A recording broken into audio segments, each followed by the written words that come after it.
All right, what's going on, guys? It's CodyBPyrotechnics back with another collectible fireworks stash video. I believe this is episode 15.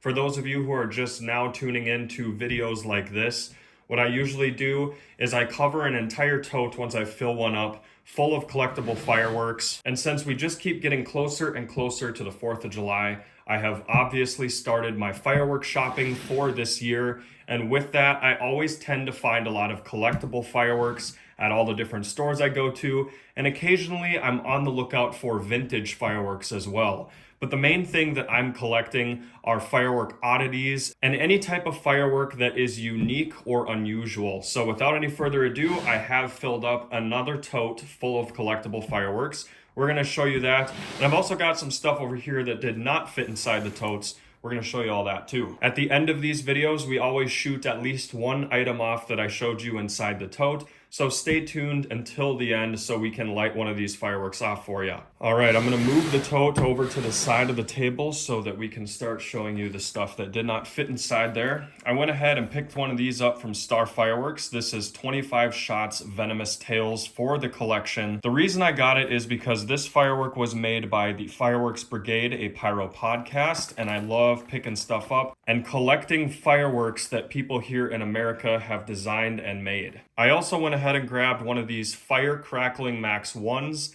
and Max 2s. The reason I like these so much, and by the way, they are by Power Rangers brand. If I can get a shot of that, will it focus? Who knows?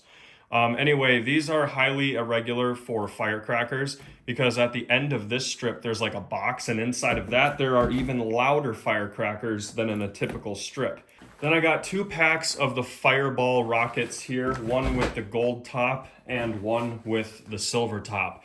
The reason I picked this up, just like the Jägermeister cake, is because obviously it says Fireball on here, and I really like when firework companies try to copy something from here in America, and I always find fireworks like that super collectible, so I had to pick up 2 packs of those. All right, now diving into this very large tote of fireworks, you can see right off the top there are some larger items in here. So I'm gonna try to go through this for you and show you everything I got. So this thing right here is a firework wheel that is missing the label. Take a look at how bizarre that looks. Let's move the tote out of the frame and put it up against that white background there.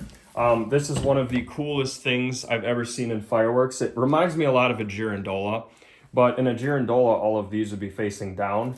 And as you can see, this is just a spinning wheel, but you never really notice what's underneath the label until it either falls off or you take it off. And look at this pyrotechnic mastery here. These things are all carefully placed by hand in China to get this perfect cylindrical rotating effect. And I think that is super cool. This is going to remain in the collection until the end of time. And then I've got a 4-piece pack of balloon destroyer firework missiles here. I can open it up and show you what they look like. So they've got that weird spiral fin on the bottom, but these things are super loud, and because of that, we're going to shoot one off for you at the end of the video.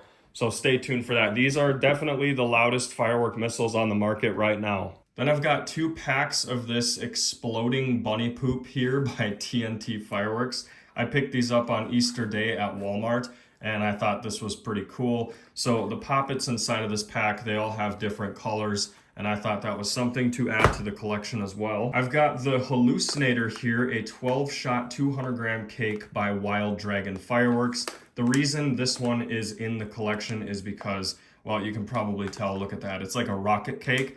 But what separates this one from regular rocket cakes is that this one here is actually fake. So these things up here serve no purpose for aerodynamics. There are no rocket engines inside the cake. And I thought that was definitely kind of a firework oddity.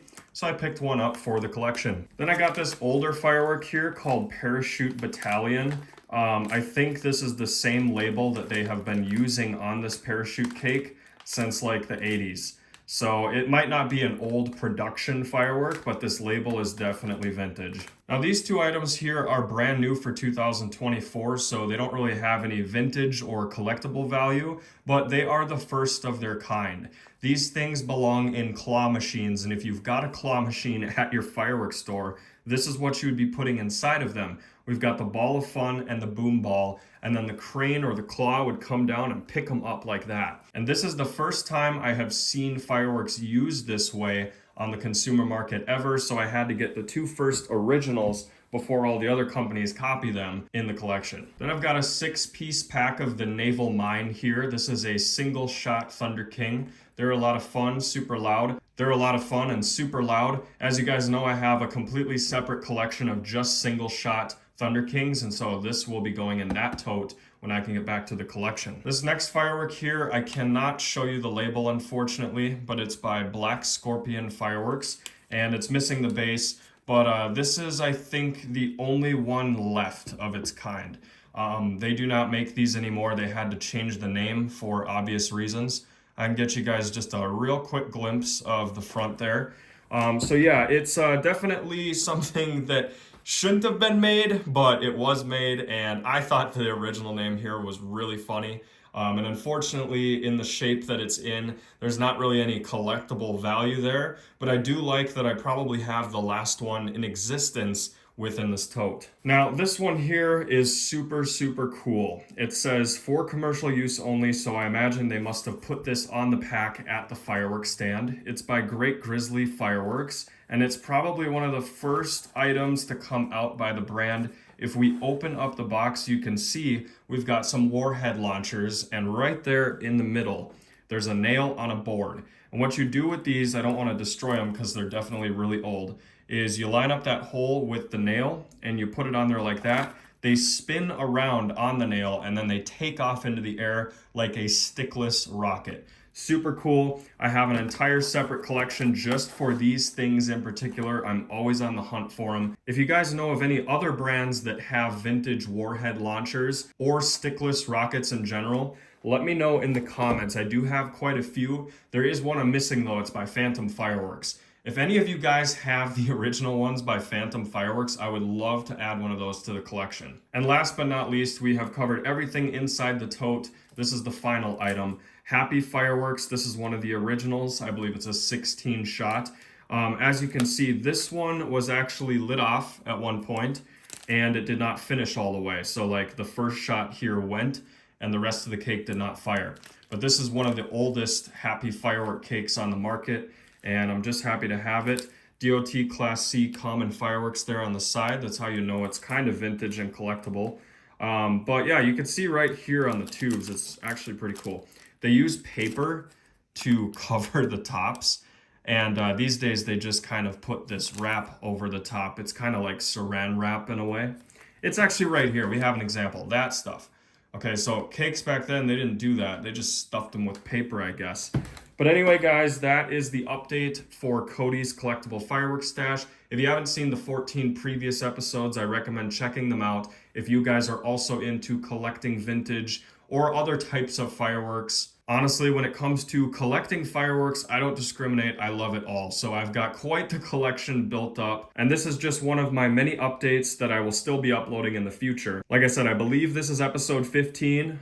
By the time I'm 50 years old, we'll probably be on episode 300 by then. So anyway, I'm going to continue to keep collecting fireworks, and check out all the previous episodes to get yourself caught up on what I've got. And if you guys have something you'd like to contribute or add to this collection, get a hold of me and we can go from there. Now, without any further ado, the moment you've all been waiting for, let's go light off a balloon destroyer. Well guys, as promised, we are now here at the gravel pit and we're gonna light off this balloon destroyer for you guys to see. This is a daytime firework after all, so I have no problem shooting it with the sun out. Here we go.